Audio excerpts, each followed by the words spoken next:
A paz, Senhor, meus irmãos e amigos que estão pelas redes sociais, ouvindo esse comentário. Estamos na terceira edição do EBL, que é o Estudo Bíblico nos Lares, que é essa apostila, e nós estamos com esse trabalho glorioso nas casas, uma vez por semana, com os temas Criação e Queda, Jesus Cristo é a salvação, o modo de viver cristão e a esperança cristã.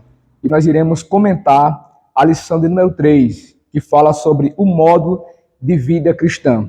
Tivemos comentários da lição número 1, Criação e Queda, da lição número 2, Jesus Cristo é a salvação, e agora nós iremos fazer um breve comentário da lição número 3, que é o modo de vida cristão.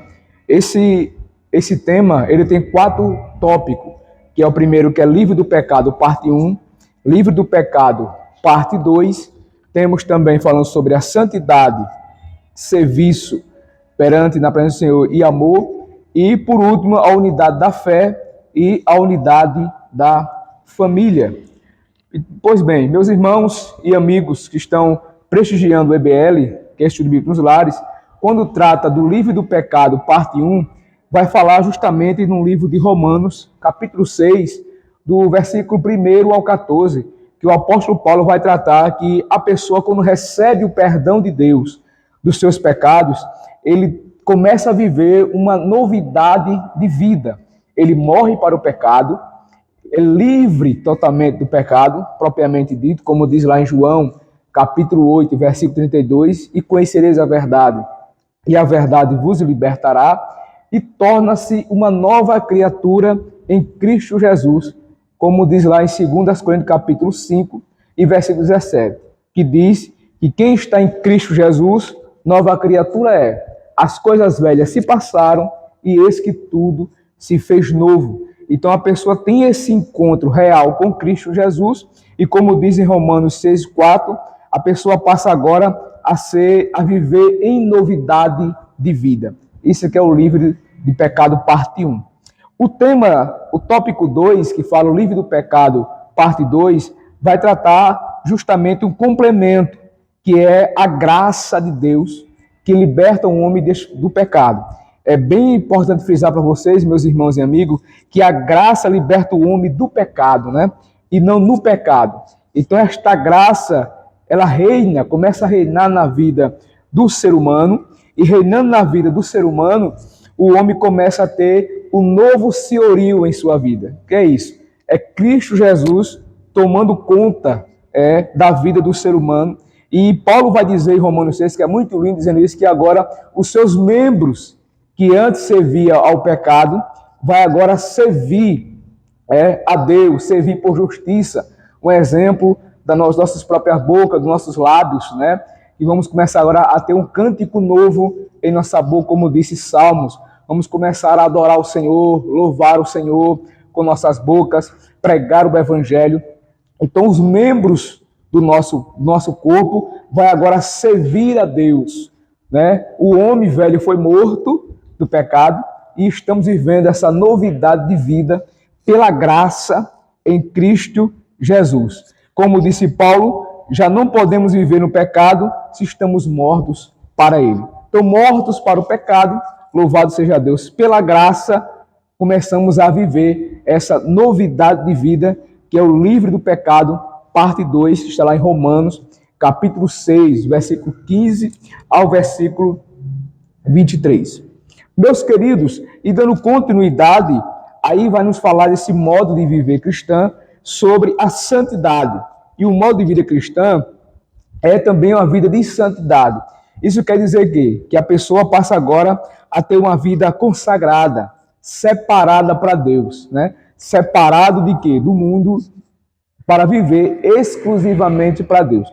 É como diz lá no livro de Pedro, né? Que nós somos agora uma geração eleita, um sacerdócio real, um povo santo adquirido para servir agora ao Senhor Jesus. Então, esse modo de viver em santidade, nós estamos resumindo que o nosso Deus é santo e pedimos que devemos ser santo em toda a nossa maneira de viver. E aí está declarando que é uma vida separada unicamente das coisas do mundo, ao serviço, à adoração ao nosso Deus.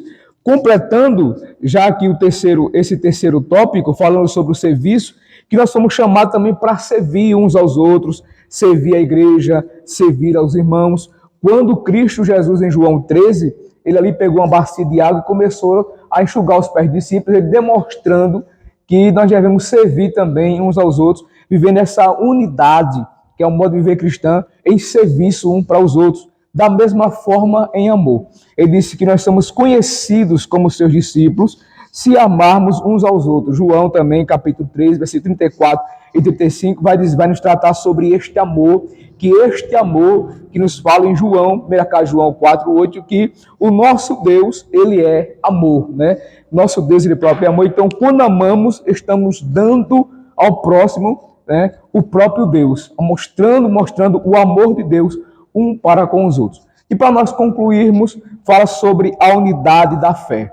Essa unidade da fé nos constrange a cada dia estar mais perto de Deus e reconhecemos o seu poder. Porque em Hebreus capítulo 11, e primeiro vai dizer que a fé é a certeza das coisas que se esperam e a convicção de fatos que se não se vê. Que fala mais também 11:6, que é impossível, né, que queira agradar a Deus, aquele que queira agradar a Deus, porquanto é necessário que aquele que queira agradar ao Senhor se aproxime dele. Então tenha fé nesse Deus que é criador, nesse Deus que é poderoso, nesse Deus que é um Deus do impossível, que criou todas as coisas, e que você vai ver na lição 4, um Deus que nos traz esperança, essa fé da esperança no próprio Deus. E para concluirmos, essa unidade da família, que a Bíblia vai dizer em Efésios 2:19, que diz assim: assim, pois, nós, não sois mais estrangeiros, nem forasteiros, antes sois concidadãos dos santos e membros da família de Deus. Essa família estabelecida por Deus desde o Éden, quando formou Adão e Eva. Esta família que é a célula da sociedade, esta família que é um padrão divino do nosso Deus para com toda a sociedade, e através de Cristo somos irmãos, do Senhor Jesus Cristo, somos irmãos e co-herdeiros com Deus, fazendo parte desta família, deste corpo da igreja, ao qual nosso Cristo é a cabeça. Meus queridos irmãos, este foi o final da lição 3, o modo de viver cristão, e na próxima semana você estará com a esperança cristã, comentada pelo nosso amado irmão presbítero Roberto Vicente. Deus abençoe a todos e a paz do Senhor.